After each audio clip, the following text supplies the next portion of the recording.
Are you ready, Mia?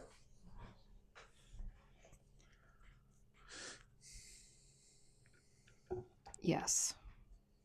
Hey, everybody, and welcome to this episode of Romantasy Roundtable Live. Romantasy Roundtable Tale of Rick and Roses live. I'm Rick, and I'm joined with my roses. Amanda. And Kim. And as always, we would always appreciate it if you consider liking this video or audio. Please subscribe. It really helps out our channel. And, we have an email, love theoretically, romantasyroundtable@gmail.com. Nobody uses it, but it's there. We have some bookstagrams, some book talks. We've been taking a little break, though, because it is holiday and it's hard at work. But that's it. I did all the things. We did it. Yeah. We're here live. We're here together. In real life, we're celebrating the solstice. We're celebrating the solstice with our fairy wine. We have our fairy wine. Cheers. It's a Hugo Spritz. Thank you for making our fairy wines. And they came in these cute, Amanda put them in these cute, we don't have them right now, but we were served in these jingle balls. Yeah, I served them in ornaments, but then all the glitter stayed in the ornaments. You still got glitter on yours. You have a lot of glitter in yours. I have so much glitter in mine. The glitter needs a better distribution vessel. Fair. But we also did a gift exchange. And so Amanda, if you're watching this on YouTube, you can see.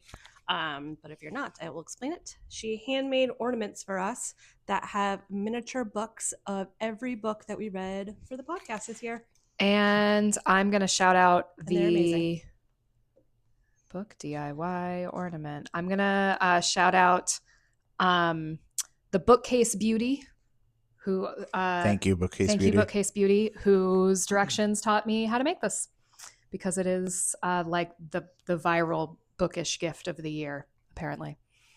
And I think the funniest gift that we exchanged was the mug that Amanda and I got for Rick. I'm going to see if I can bring it close to the camera. We're recording from my iPhone because, I don't know, why not? Let's see. So I'm going to get behind the phone. Let's see if we can show it. It is a bride mug with every possible knot in the world. I love it. And Rick got us Kindle stands and page turners, which is very exciting. And Kim also got Rick a really great shirt. Hold, please. Holding. It's got all my favorites. All of his favorites are on the shirt. With Castile crossed out at the top because Castile sucks. Who are your other favorites? You don't have a mic. We've got Castile crossed out, Rhysand, Xaden, Blackwell. Is it Rowan? Is that how I say it? Mm-hmm. Rowan. And Carrion. The best. Had to be Anne Carrion at the end also, because you fucking love that dude. Yeah. He's your favorite. It could have just been all Karen. That was, I think, an option. That's pretty funny. Well, she would have put whatever we wanted on it. So yeah, she was very much just like, you tell me. And she also actually, she wrote back to me and said, what book is Castile from? Because I don't know. And I said, you don't want to know. I mean, I did tell her. And then she asked also about Blackwell. She said, which one is Blackwell from? And you were like, read that one. Yeah, and I was like, yeah, but don't read this one. This is one that you should actually know. So I passed on book recommendations to the person who made your shirt. Hell yeah. And Amanda has a nice bookish themed gift coming for me as well. But the Etsy shop's a little behind. So it'll probably be here like tomorrow. But I did get a sticker that's been in my Etsy favorites for a long time. It's like a text conversation between Andarna and Taryn that says, can you carry a luminary? That question insults me. Can you carry a luminary while insulted? Which is my favorite. I literally, I could pull it up. It's been in my favorites. But I won't. On our next episode, if we're talking about quotes. I think the only quotes I have are teaser for the next episode. The only quote specific one I have is the Velvet Wrapped Steel Award, which is for soup euphemisms. And I did some research this morning where I only read soup scenes for 30 minutes straight. And then I was like, I literally can't do this anymore. I'm going to die. Yep. So I have a lot of opinions about that. Souphemisms. But that's the next episode. But for this episode, we're reading Kim's favorite book, A Court of the Christmas Special.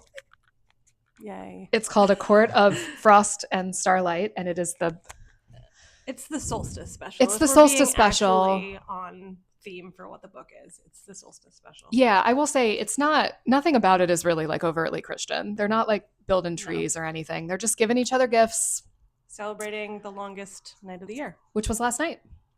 Is that true? Which is why Christmas is this time of year anyways. Mhm. Because it ties was- into traditional pagan traditions about solstice. Yeah, last night was the 8th night of Hanukkah. It was the solstice, and it was a new moon.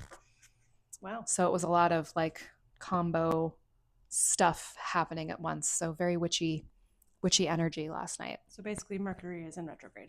I actually don't know if Mercury is in retrograde. I don't know what the fuck they're talking about. So we're here to talk about A Court of Frost and Starlight. We did our ACOTAR speed run of the main ACOTAR trilogy the last time we were drunk in person. So let's keep the party going. So we're going to keep the party going, and we are going to talk about A Court of Frost and Starlight. I have notes from reviews from a bookworm. Shouts out reviews from a bookworm. And I didn't read this book. I don't think Kim did either. I reread about 2/3 of it. Oh, wow, really? Hence I texted you guys yesterday and I said, I really just don't care what they're giving each other for solstice anymore. Yeah. Oh, yeah, I didn't touch it. I'm just going off what I remember from last year when I read it. And I think that's good enough. I read it and half ear read it. It was my first ever graphic audio. Graphic audio. It's not for me. There. I don't hate them. I don't love them. I don't need to hear the people moaning. That's not. I haven't listened to graphic audio. Yeah, it's not necessary. I do have a really great video of my sister listening to the graphic audio of A Court of the Green cover while on the train from. Oh, okay. While on the train from Salzburg to Munich. And it was like the battle scene at the end. And so she's like making all these crazy faces because she's dealing with the battle scene. And then she looks me in the eye and mouths the words, "Hi, lady." And it's incredible. She's It the was high great. lady. She's the high lady.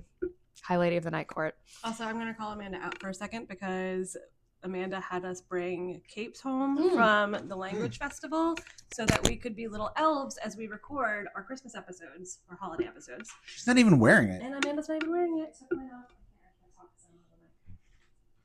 okay. I took mine now off. She is ready. I took mine off because I was making drinks and I didn't want to get drink all over the cape. The cape that we use for student costumes. Didn't want to smell like alcohol.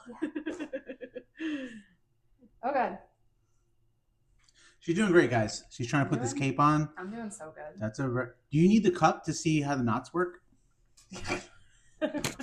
I did it. That's true. We can teach you something. Oh God. Okay. So I have chapter summaries. I figure I'm gonna like read like 3 at once. Yeah. That's All right. Chapters 1 through 3. Chapter 1 is Feyre. They are a week away from the winter solstice and Feyre's birthday. She spent the last one in the spring court. They'll be exchanging gifts. Rhys is currently at Devlin's camp with Cassian. Cassian. whatever. Chapter 2 is Rhys's perspective, still fighting with Devlin about the women training. Rhys is mainly thinking about fucking Feyre. Dissension is brewing in the Illyrian camps, unhappy at how many of their warriors died in battle. Cassian and Nesta don't speak at all. Nesta moved into an apartment in the slum part of Prythian and refuses to see anyone but Feyre. Chapter 3 is from Cassian's perspective, and like the Feyre chapters and the Rhysand chapters are, and in the graphic audio they say Rhysand. What are we saying? Rhysand. What are they saying? Rhysand. Rhysand. The emphasis is on the wrong Man. syllable. Got it. But then in the other, like there's a Cassian chapter, I think there's a Nesta chapter, there's a Mora chapter. Those are all in the third person, which I thought was like a weird choice. So it's like I, at least in the audio, I imagine it's the same. There. Yeah, which I thought was like a really weird. I don't like dual POV doesn't bother me. I know a lot of people have a lot of opinions about it, but that was weird. Yeah, I don't remember that, but that is vaguely ringing a bell. Either be in first person or be in third person. Agreed. I didn't clock it fully, but yeah. And if that's just the audiobook and not the physical book, whatever. Chapter Keep the 3 mic close to you. is from Cassian's perspective. Cassian goes flying and goes past Ramiel, the sacred. That's a dog, right? What? What is it? What's Ramiel? It's a mountain. Come here, Ramiel. It'd be a good dog name. Cassian goes flying and goes past Ramiel, the sacred mountain that the blood rite takes place on, and has a shiny black stone at its peak. Cassian flies to the place where his old village has been. It was completely destroyed years ago. When he'd come back to find his mother, they refused to tell him where they had buried her body. Or if they had. I don't remember that at all. I listened to that chapter 3 times Oh. because I was making the ornaments and I kept getting distracted. And I was like, who's this? I think I told you guys, I was like, I'm so confused by the audio because there's like a new character that I've never met. And you were like, what? It was the mountain. The dog. It was the dog. The dog. Yeah, it does talk about Ramiel a bunch. Which Amanda doesn't know this, but we know this is set up for the next book. Right. That's what I was just thinking right now. That's kind of my understanding is this book is just like it's the prologue. It's the bridge, yeah, between. Yeah. And it really is the prologue. Like 90% of this book could have been an email. Yeah, no, when I read it, I said, I hate when a book is a bonus chapter. Right. Yeah. And I hate when a bonus chapter is a book. Like, make up your mind. Yeah, and basically, this is true for the first couple of chapters also. What this book is a lot of talking. And yeah. So it's like Feyre being like, I'm so much happier now that I'm in Velaris and we're months out from whatever, all the shit that happened. And then, Rhys and Cassian like talking about what's happening in the Illyrian camp, and just a lot of yapping. So I read the ACOTAR trilogy last year, and I don't remember why I didn't read this book. I feel like Cindy told me not to. Shout out Cindy. Cindy. Number one fan. You're not right, Cindy.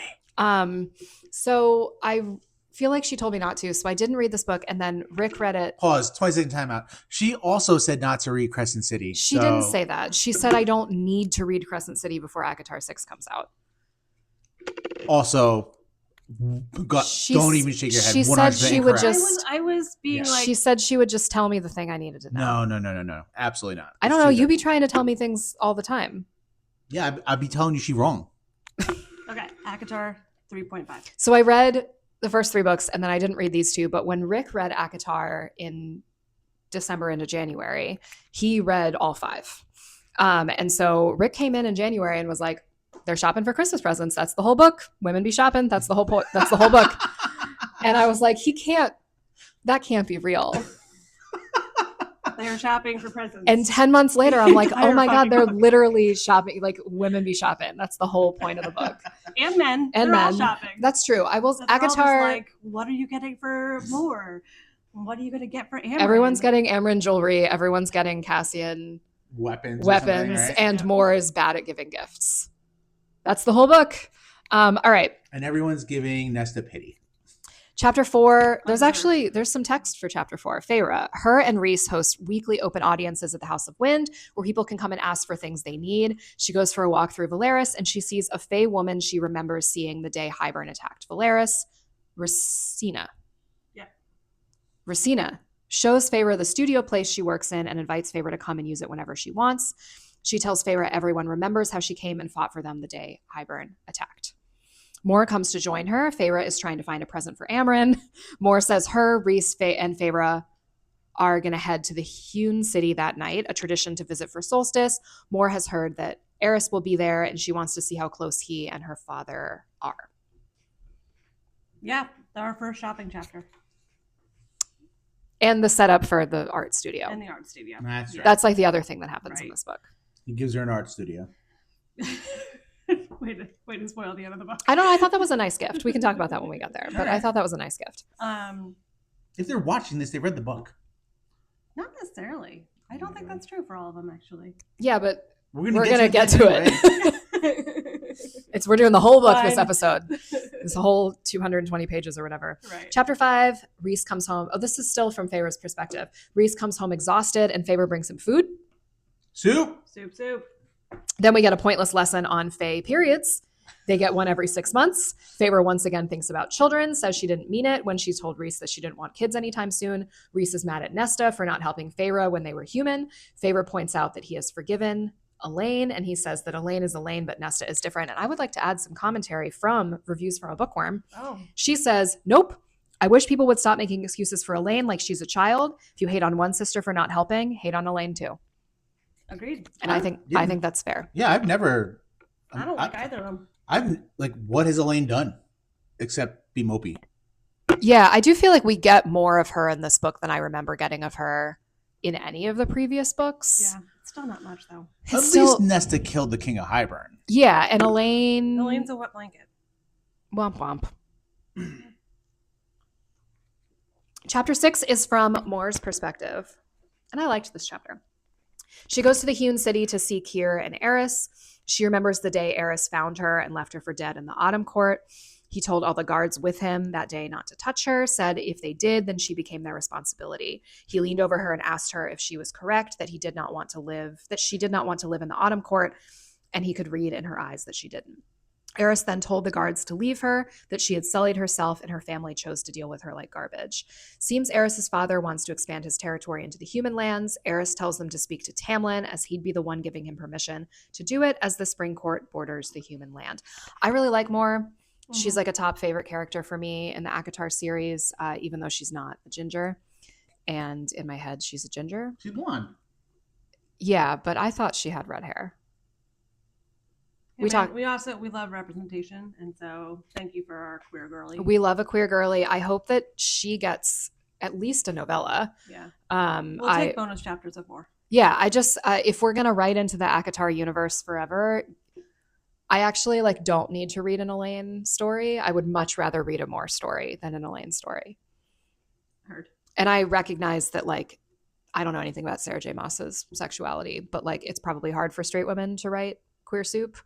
But I don't know, Sarah J. Maas, you got a lot of money and a lot of power. I feel like you could find a friend who could teach you how to write queer soup. Right. Ghostwrite it. I'd buy that book. Right? Yeah. No, you wouldn't. You'd steal it. No. Absolutely not. He would both steal it and buy the trophy. It's true. He would steal it to read on his Kindle, and then he would buy the trophy with sprayed edges to have on his bookshelf. Beautiful. Do you have a bookshelf yet? I do, actually. Are there Of books on romantasy it? Books? Harry Potter. Which is the gateway drug for romantasy, really. Right. Okay, chapter 7. Oh, no, I liked this chapter because I liked hearing, we had heard the story of, Moore and Eris and, what had happened and her, sullying herself. That was in this or book? whatever. Well, we had heard it before, but I liked hearing it from Moore's perspective. I felt like that added, some richness to it that I appreciated. It did feel like most of this book was just reminding me of lore, though, which was good for me because I haven't read the trilogy in a year. So, okay. Chapter 7 is from Rhys's perspective. Asriel has brought a list of clans where dissent is spreading. Jurian and Vasa both still in the human lands. Lucian is spending solstice with Tamlin in the spring court, and Rhys needs to go visit Tamlin. Chapter 8, Cassian's perspective. He goes to see the clothier Proteus, finds his daughter instead, Emery. He buys all her winter clothes and tells her to give them to those in the village who need them most. He be shopping. I liked that. Yeah. I thought that was That was nice. It is nice to get, I know Cassian's going to be a bigger figure in the next book, but it is nice to get perspectives from the other characters. Okay. I don't know. Well, and it's, again, as we've been saying, these are the prologue for the next book. And Right. so, yeah, we're getting more exposition about Cassian and from his perspective to lead into the next story. Yeah. And I love when a book is found family, as all romantasy books are, I think. I literally can't think of one that's not. And so I really appreciate getting to learn more about the Bat Boys and not just Rhys. What? We're going to get to it, but I just remember that they have the fucking snowball fight. Oh my God. I loved the snowball fight. This book is so stupid. Okay. Chapter 9. Feyre goes to Rysinia's studio space to paint. She's too scared to go in, so she winnows into an abandoned gallery and paints in there instead. In chapter 10, she tainted how she looked in the mirror, the beast that she saw. That's all chapter 10. Yep. I didn't really catch that part. I was on the train and I was like, what happened in chapter 10? And then I like opened the book and like read the book and I was like, oh, nothing. No, yeah, she painted in an empty space, and Rhys came and found her. That was it. Great. Beautiful. Chapter 11. Rhys goes to the spring court. The estate is completely run down and empty. Tamlin has destroyed almost every room in the estate. Rhys and Tamlin, it says fight, I'm going to say argue. What? Tamlin is feeling sorry for himself, and Rhys tells him he deserves everything that has befallen him. Rhys tells Tamlin he hopes he spends the rest of his life alone. Then Tamlin leaves. Nope. Then Rhys leaves and goes to buy Amryn a solstice gift. Go ahead. And it was at this moment where I was like, justice for Tamlin. But I'm like, actually for real now that you've read it. Rhysand was a dick to him for like not really a big reason, honestly. Like, come on. Like, he's like, you deserved all of this. And what did he do? Like, sure, he was like over possessive of Feyre. I get it. He betrayed them to the king of Highburn. Right. That's true. He did do that. But like, he also saved the day. He did do that. NBD. He saved the day. He saved them at the end of the third book. Okay, so He redeemed himself already. He did. Without him, they would have lost. They would have been captured. It would have been over. okay. And like, Rhysand was really fucking twisting the knife here. I'm like, dude, look at him. He's fucking wearing the same clothes for like a month. He's like drunk or whatever. I don't know. Like, I'm like, it's a little much. Like, you won already, Rhysand. You won. Yeah, I hear you. This chapter didn't bother me. There's another chapter where he goes back and like still kind of picks on Tamlin, and I'm Yeah. like, that's a little much. The whole, maybe that's what it was. I'm just remembering the thing as a whole. Yeah, this chapter he's like, you deserve everything that befalls you, and I'm like, yeah, kind of. I don't know. I think, and so it's mentioned in this chapter, and then it's mentioned again later when Lucian is talking with Feyre Yeah. about like how much Feyre really destroyed the entire spring court, and it sounds like she went too far. Also, just Yeah. in terms of like she really destroyed any chance for not even Tamlin, but like Lucian's like, I can't even go to the village anymore. Like, I can't hang out with who my people have been for hundreds of years because now they think that I betrayed them and or I was complicit with all of this or whatever. And it's like, well, maybe there needs to be at least a little recognition that she could be like, oh, I did wrong too. Yeah, I agree. Yeah, I'm not a Tamlin apologist, but I'm also not like Tamlin's number one hater. Yeah, no, I'm not an apologist for him, Lies. but I'm like justice for Tamlin. All right. Those two things are they're synonymous. You gonna read another book that's a Tamlin love story? If she writes if ACOTAR 8 You mean when Tamlin's Elaine's mate? Yeah. Lucian's Elaine's mate. Elaine already has a mate. For now. But that's not how mates work. Well, we don't know that Elaine is Lucian's. That's We true. know that They're not Lucian reciprocal is in this Elaine. universe. Grayson's gonna churn High Fae, and they're gonna get back. Dude, fuck Grayson. Oh my Fuck God. Grayson. All It's right. mentioned in this book. So. Chapter 12. Feyre and Cassian get drunk together while decorating for Solstice. Loved that. Nesta told Elaine she won't come to Solstice, doesn't want to see them at all. Feyre goes to Nesta that night, but she doesn't open the door. And Feyre finds her in a seedy bar. Kim's done with this. She doesn't want to talk about Nesta. Yeah. Is this? I actually don't. The next chapter is like Nesta in the bar. Is this where she's like whoring it up? Yeah, but I don't think she's whoring it up. I think that's an overstatement. Then it's the next book. Nesta goes out Yes. drinking. Okay, This is chapter yeah. 13. Nesta goes out drinking most nights and brings home men to sleep with. Feyre tries to get her to agree to come to Solstice, but she keeps refusing. Feyre goes to say it is what their father would want. Oh, Feyre goes to say it's what their father would want, but Nesta gets very angry at her for even bringing him up. Feyre says she will only pay Nesta's rent if she comes to Solstice. Dude, the shit about paying Nesta's rent is crazy. This book does not make you like Nesta. No, this book is Nesta is terrible, objectively. Yeah, no. This is the book that starts it, and I would say it goes into at minimum 60% of the next book, maybe 70% of the next That's a book. lot. I know. Where I'm like, I fucking hate Nesta. Okay, based on having read ACOTAR 4, because this is ACOTAR 3.5, based on having read A Court of the Silver cover, which I know is also A Court of the Orange cover, so that's very confusing.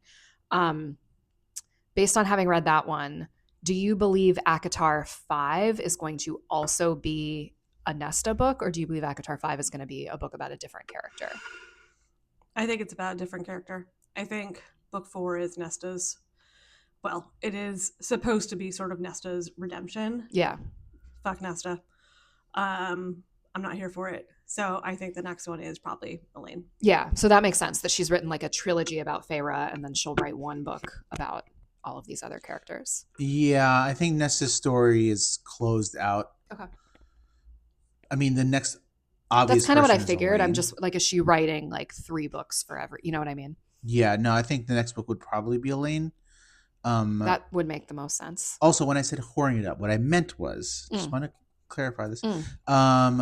Nothing wrong with sleeping with lots of people, but she's like doing it out of like, I'm drunk, I'm gonna do whatever the fuck I want type of thing. Yeah, it's the way she does it, and it's in the next book that it really goes more into it. Like it's more of like a coping mechanism. 1,000%. I just I don't know how to talk about this without you thinking that it's, bless you. It's not like, I'm not talking about my own experience. I'm literally talking about a person that I know. Like, I'm not asking for a friend. Like, I'm actually telling you about a friend. I do think it's a coping mechanism. I think it's like a very real thing that many women in particular do. I think men do it too. And I think it's more socially acceptable when men do it than when women do it. And so I think whoring it up is non-gendered to me. Like men do that too. I agree. Yeah, I just think like, you know how like men are allowed to be angry and feel no other emotions? I think men are allowed to like go to rage rooms and break things, and they're allowed to like fuck random women. And those are like their only acceptable ways of coping. And like women are supposed to like craft. They're not supposed to. Right, and stay home and cry. Yeah, they're not supposed to fuck strangers, which like, I think that is a coping mechanism for a lot of women. And is also like the catalyst for a friendship ending fight that I had with somebody. I just don't like the guys at that bar for her. She's better than that. I mean, I know she's a bitch, but like she's better than that. So you like hate Nesta, and you like you feel complicated about her. Well, at this point I hate her. Mm-hmm. By the end of the next book, I do. She is redeemed for me. I still don't feel like she deserves redemption. Because I'm like, she's been really horrendous for her entire fucking life. Like, if you are one like of the, you do one nice thing and suddenly everyone's like, we love Nesta. I'm like, no. If you are one of the 4 people, because there were 5 total, and I'm one of them. If you're one of the 4 people for whom this was your top podcast, please tell us if you would listen to a whole episode arc about A Court of the Silver/Orange cover, because I need to read it still, and I'm not sure if we're going to pod about it because it feels kind of weird to me to have like a speed run and then have like a whole arc dedicated to one book. Please tell us if that's something that you would want. Send us an email. If you're one of those 4 people, you can comment on Spotify. So I'm not the only person who has sent an email to our email address. Fans, I love you. I actually do. You're there. Thank you. Thank you for being there. Thank you for loving us. Everyone's thanking. The whole world's thanking you. Thanking us for thanking you. It's from Bob's Burgers. Shall All right, we? read. The rent thing. That's what we were complaining about. Chapter 14, Rhys tells Moore he needs her to help with treaty renegotiations with other courts. Chapter 15, Feyre buys a tapestry and thinks about how she'd like to teach others to paint. I like this. Keep going. This is perfect. Chapter 16, Rhys and friends have a drink together on Solstice Eve. Nesta doesn't come. Shock. Chapter 17. Okay, should we talk about the tapestry? You got her a fucking rug. What? No, he didn't get her anything This is from like yet. that old woman or something, right? She's not even old. This is from that woman, right? Okay, so there's a woman, she makes tapestries, and she has made like a fabric that's like so dark and a fabric that's like so shiny, and she's like weaved these tapestries, and she talks about how she's like processing her trauma about the attack and about losing her mate through weaving.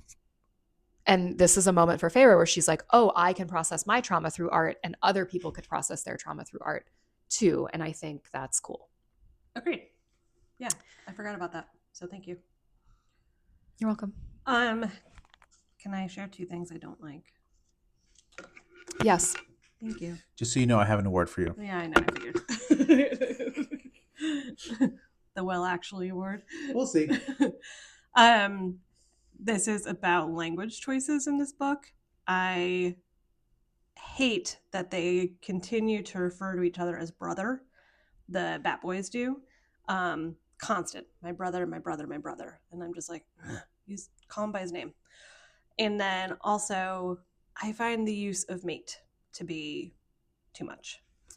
I agree and disagree simultaneously. I feel both of those things in equal measure. Listening to the audiobook, it's like, my brother. And I was like, I don't know, man. But I'm fine with it in real life because, again, I love when a book is my life and I love found family.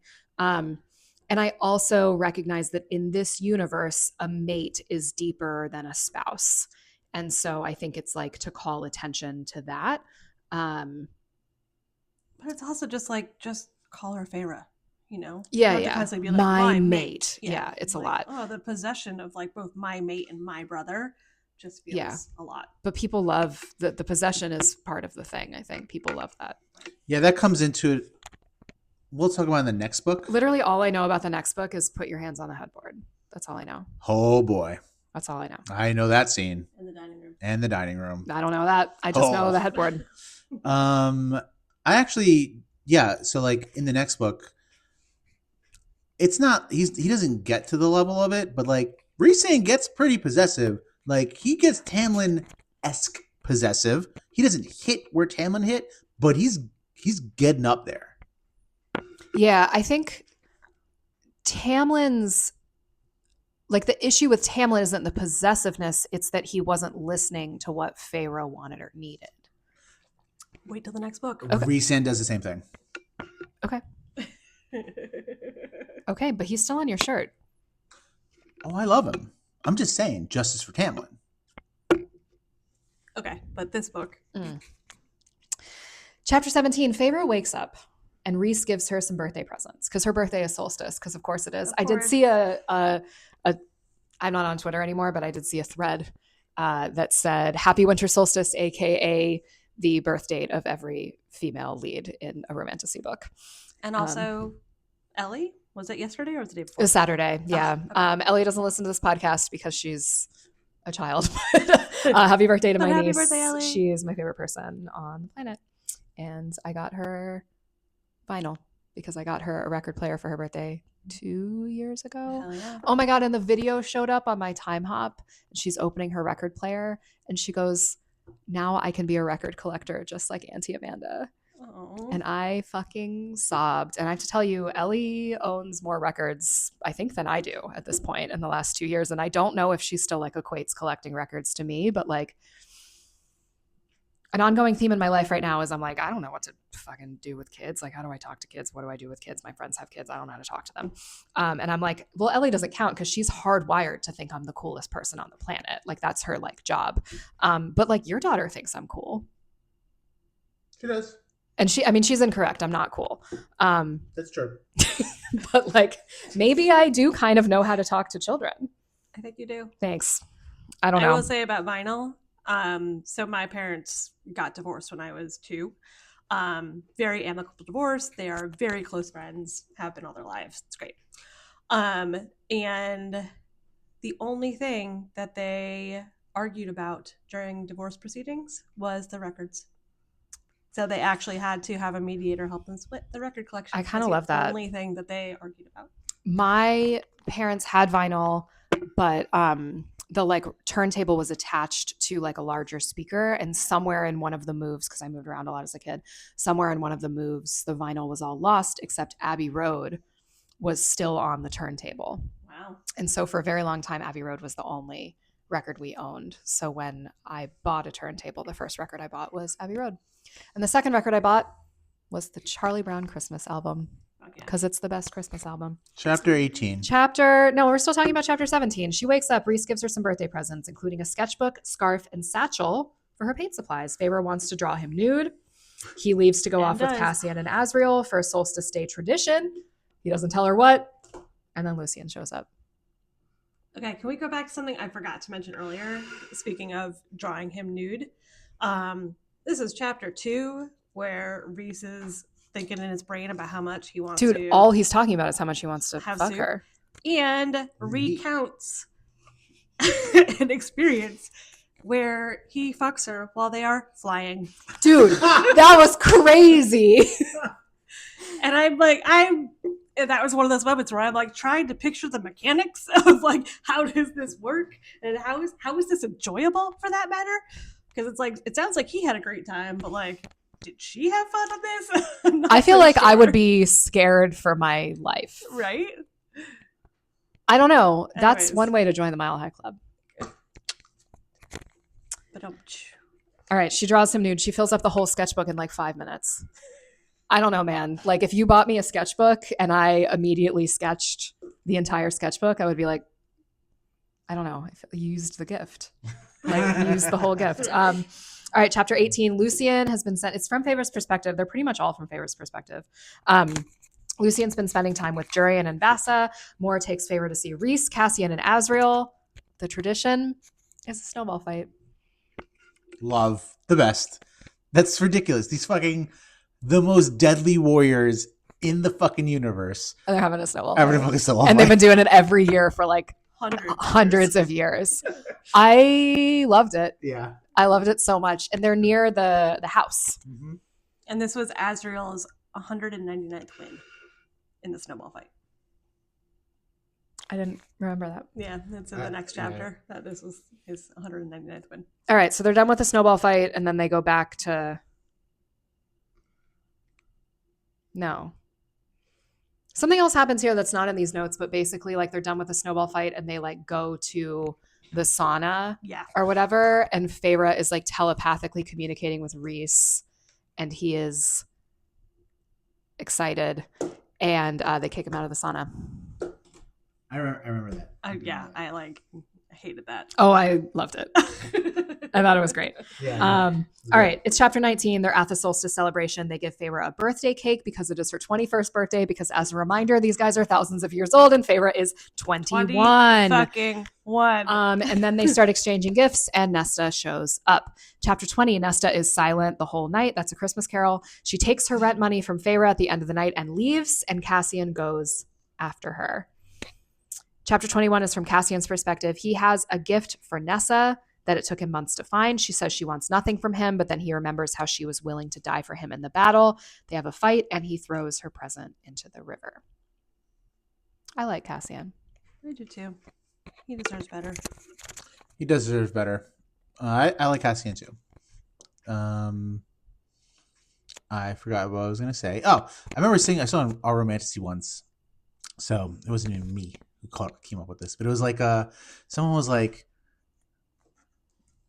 it was like 21 and 17. Ew.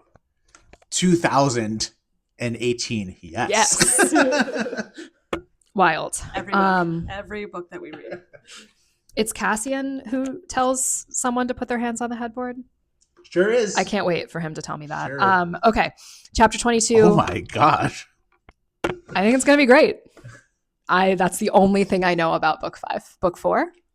Book 4. I mean, just be prepared for the stars and soup to be switched from what we usually do. That's what I understand about the book. It's like 2 stars. 5 soup. 5 soup. That's what I understand about the book. So I was joking. I'm headed to the mountains for solstice. Romriel. To Romriel for solstice.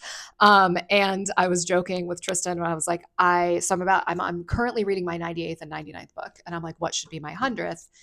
And I was like, I don't really think that I can just be like casually reading smut at your parents' house. But of the books that are on my TBR, I do kind of think A Court of the Silver Cover is the appropriate 100th book. I do too. So there is a very real chance It's that memorable. I'll just be reading smut. Yeah. Great. But I'm reading it on a Kindle, so no one will know that it's smut. Nope. Unless, Rick, have you talked about how you've invented a book? I have the greatest idea ever. So I want to make a Kindle case, right? So I was at Great Wolf Lodge, and girl across me at the little sauna thing was reading a book on her Kindle. And I was like, I want to know what she's reading. And I was like, wouldn't it be cool if I had a Kindle with a case, and when you flip it over, it shows the cover of the book that you're reading? And I was like, Rick, you've invented a book. It's like how we've invented so many different streaming services that we've basically just invented cable television. Rick has invented The book. a book. Next, Anyway. you're going to add wires onto your wireless headphones. Oh my God. Then All they right. could- if I did, they could be charged all the time. How about that? Or do your headphones? Rip my headphones, man. Kim, I lost one of my AirPods No. at Target. Ooh. It's like under the like recycling bin, and there were like 3 employees and none of them helped me. And then an old woman walked up to me and like clearly needed to throw stuff away in the recycling bin, and she looked at me and she goes, "I'm sorry, but that's what happens when you're not careful." Are you fucking kidding? And I was like, oh, I'm just gonna leave. No. And so I left. I went back and looked again, and the employees continued to not be helpful. So rip my AirPods. Yuck. I have one AirPod now. Chapter 22, Rhys reveals the dresses that he gifted Feyre to wear were all made by his mother. She was a seamstress. And I was like, I've already read this book. It was called Brimstone. Yep, it sure was. Feyre tells Rhys she wants him to change the eye tattoos on her hands, wants him to make it the same as the tattoos on his knees. A mountain crowned by 3 stars. This is where I remembered that those tattoos are on his knees, and I really liked that. Then Feyre gives Rhys her gift that she wants to have a baby. And Rhys gives her another present. He's bought them a house. Hate it.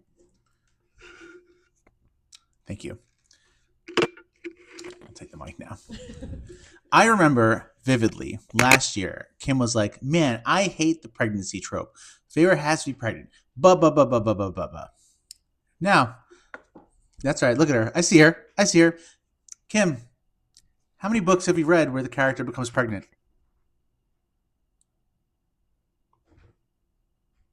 Right, that's the answer, guys. So I will say I read like 4 in a row, like in Right? maybe like March. don't write me. No, Don't in like write Right? me. Right? in like No. March I read like 4. I'm just saying, we have read this book where she's not For even pregnant for yet. the podcast, this is the only book that has the pregnancy trope. Listen, Hold on, watch this. Kim, what book have you read in the past year where the character becomes pregnant? I definitely have. I don't remember. Mm, Okay, no, but hear I'll pull up my me out, list. which we and I'll have tell you. discussed with other characters. She is 21 years old. 21. Think about what the heck you were doing at 21. What were you doing at 21? You were working at GameStop. I wasn't Faye. Correct. Even more reason not to have a child yet, because she's going to live for a fucking 1,000 years. Why are you in a rush? Your husband is 500 years old. You're fine. You can wait. Yeah, 20 years. I You read can wait 2 years. a bunch of books in a row that were all involved the pregnancy trope, but they were all historical fiction. There were 3 historical fiction books I read in a row that all had a pregnancy trope. And then in the middle of them, I read Be Ready When the Luck Happens, which is Ina Garten's memoir. And Ina Garten is a child-free icon. She is. Are we almost done with this book? I don't know. We need more wine. Oh, I have to finish mine if we're going to mix wines. All right, chapter 23, Rhys goes to visit Tamlin again, and he asks the summer court to provide them with soldiers. Okay. Chapter 24, Mor goes to her house that she's owned for 300 years and kept it a secret. Chapter 25, Feyre goes to the closed gallery that she's been doing her painting in. It belonged to a woman called Polina, and they've given Who Feyre... died? Wait, where's the soup? There's soup somewhere. There's soup at some point. My reread stopped. There's Or soup we in one of stopped, these chapters. so Hold I don't on. remember. Court of Frost and Starlight. Spicy. No, Clearly it's spicy. not through We're looking up spicy scenes, everyone who's listening to the audio right now. Amanda is pulling up, she's using her phone because we don't remember where the soup was. If you remember where the soup was, Chapter I'm so sorry. 22 As is where the you all soup is, remember- which is the one we were just talking about. Yeah, Obviously. so that she wants to get pregnant and have a baby, and then they winnow into the cabin and they talk about the famous soup scene, which felt very Rebecca Yarros to me, where he talks about the throne all throughout Onyx Storm. I was like, oh, we're talking about A Court of the Green cover all throughout this book. And they have soup in the cabin, and it's good. It's good soup. In a chapter where a lot happens, the soup happens. And also, there's not a whole lot going on in this book. So, like, I guess it's good that there is some soup because we kind of like expect that from SJM. Right. Yeah. I mean, that's. All right. Chapter 25, Feyre goes to this gallery and there's a woman called Polina and they give her the studio. Chapter 26, here's the summary for 26. Are you ready? Rhys is watching the females train at camp. Chapter 27, Yep. Feyre is now working with Rhysand and they've opened her studio up to teach children how to paint. It will be free. Chapter 28, the first class ends and she goes flying with Rhys. The end. Ta-da! Quite honestly, the most pointless novella I have ever read, says reviews from a bookworm.blogspot.com. It's the Feyre art studio for children who can't paint good. I like the art studio arc for her. I think it's good. This feels like a nice happy ending for Feyre. She's going to have her job. She's going to have her family. But the part where he's like, I bought you a house, build a studio where you can paint, build us a nursery, Feyre. I was like, bleh. I don't know. Listen, the graphic audio is not for me, guys. This book is not for me, guys. Fuck you too. I like this book. It's fine. Like, this book is fun. It was the first of my holiday reads, and like, dreidel to your head between this and Most Wonderful Crime of the Year. Who are you saving? Yeah, I'm obviously saving fucking the other one. Most Wonderful Crime of the that Year. one This was really episode fun. is brought to you by Most Wonderful Crime of the Year. It's my favorite holiday read I've read so far, and I've read many. Yeah, but this book was fun. I liked it. Like, not everything needs to be a war, you know? And sometimes you get preggers. But like, I don't even think it was fun though. It I was thought just it was like fun. it's just- parts of it were fun. I like that these notes didn't tell me what everybody got for Solstice, because that's true, like 3 right? chapters. Here's the thing. You don't actually know this until you read the next book. But the most important part of the book is where Nesta storms out of the dinner and Cassian throws her gift. Like, that's actually what you need to leave the book with, honestly. Yeah, I feel like that feels, I mean, knowing that the next book is about them, that feels significant. Guys, we did it. We did it. Happy Okay. Solstice, everyone. Should we give it some stars and some soups? If I can remember, but yeah. So I'm taking this mic. I don't I remember what I gave it. famously restart all my books. Mm-hmm. And originally I had this at a 4-star last year because it was like the 4th book I ever read in my life. And I was like, well, this is fun. Like, of course it's 4 stars. I also will say I find it hard to rate individual books within a series because, and I feel this way about movies too, in my head, like the series is. Yeah. So like we'll talk about this in the next episode. Like when we talk about book of the year, like for me, it's going to be really hard to identify a book of the year because we've read series. I've already thought about that. For myself at least. So with my revised rankings, after having read more than 4 books in my entire life, I'm gonna sit at a 3 with this one. I had fun. My friends were there. We don't need to fucking fight a war. We can shop for some gifts. We can get preggers. We can bang random dudes. She's not preggers yet, We and can wanna get she didn't preggers. bang random dudes. In She this wants to book. bang random dudes. She's been banging random dudes. Yeah, but she doesn't in the book. All right. Well, she has. I know this. You know what? It was fun. So I'm gonna. It lands at 3 stars for me. I don't remember the soup. You just read this, so I'm gonna have to. I default to you. I'm giving it it's a hard 2 for me. I mean, it's not poorly written, it's just pointless. I just finished it and I was like, why? Why did I just waste 3.5 hours of my life reading that? This just didn't need to be anything. This could have been covered in like a couple of pages in the next book. Yeah, as, it's a like- bonus chapter. Yeah, exactly. It was just an unnecessary bonus chapter to me. So 2. In true Romantasy Roundtable fashion, I've given it a 2.5. You've given it a 3. You've given it a 2. For all of the same reasons, I agree with everything that you both just said. It was fine. I had a nice time. Graphic audio is not for me. I'm not going to hold that against it. But yeah, it didn't need to be a book. If I had paid money for this book, I think I would have been annoyed. Like if this book cost the same amount as the other books, I would have been mad that I bought it. Yeah. And this was a rare book that I had the graphic audio from Libby. I had the Kindle version from totally reliable sources, and I had the print version that Erica had lent me. And so I did a little of each, and that was kind of fun. And I don't know how to log that in Storygraph. Soup. Is that soup? That's fuck. I gave it 3 soups. I don't really know why. There was Legs. one. That's it. There was one soup scene. I thought the soup scene was good, but there's only the one. But if there had been more, I think it would have been weird in a book this short. So like the same way that like it was good 3 stars, it was good 3 soups. Yeah, I give it 2 just because there wasn't enough to rate it more. And They also, do be talking about soup a lot though. They talk about it, and that's what I was about to say. I find the talking about it to be like head scratching, like the the soup in the air, or the like Rhys getting an erection sitting in the sauna. Incredible. More than to be enjoyable. I'm just like watching my friends have a good time. Yeah. 2.5 stars, 2.5 soups. Teaching her about soup. What do we give it? 2.5 stars, 2.5 soups? I'm fine with that. Yeah, I'm fine with that. Last week, she's like, He's signing. He's signing right now. ASL. Breakfast? Are you trying to? You're She's signing doing bitch, bitch. but you're coming in? Oh, but she's doing it out. yeah.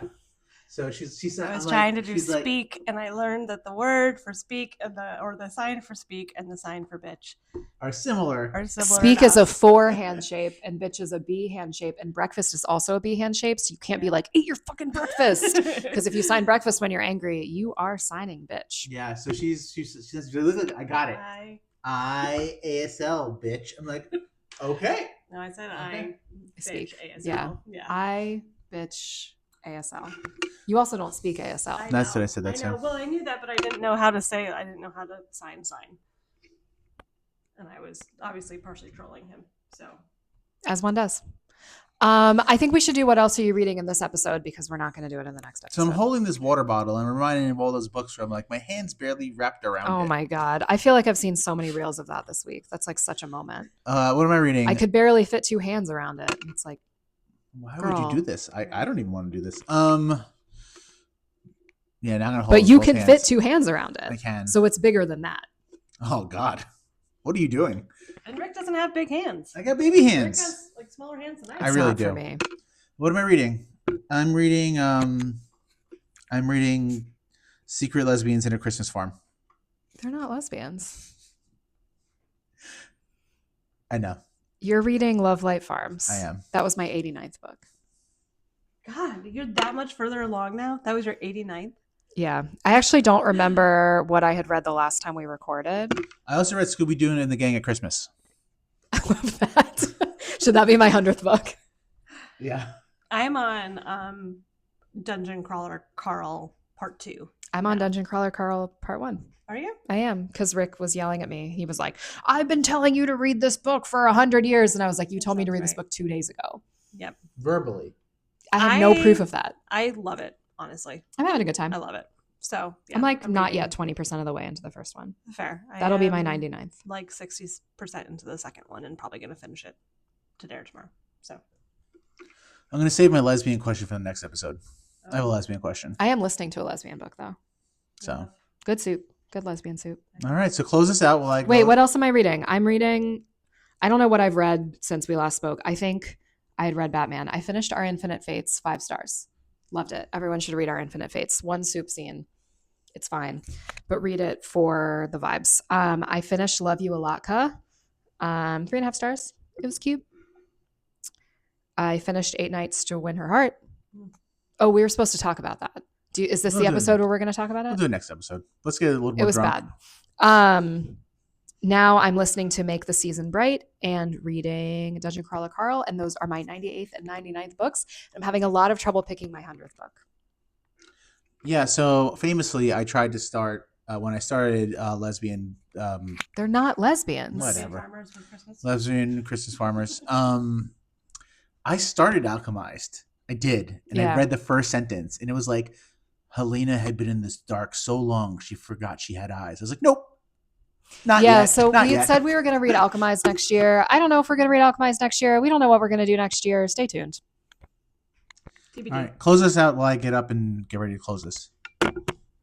Thanks so much for listening. Happy solstice, everyone. Happy solstice. We hope you have a wonderful winter holidays, whatever winter holidays you celebrate.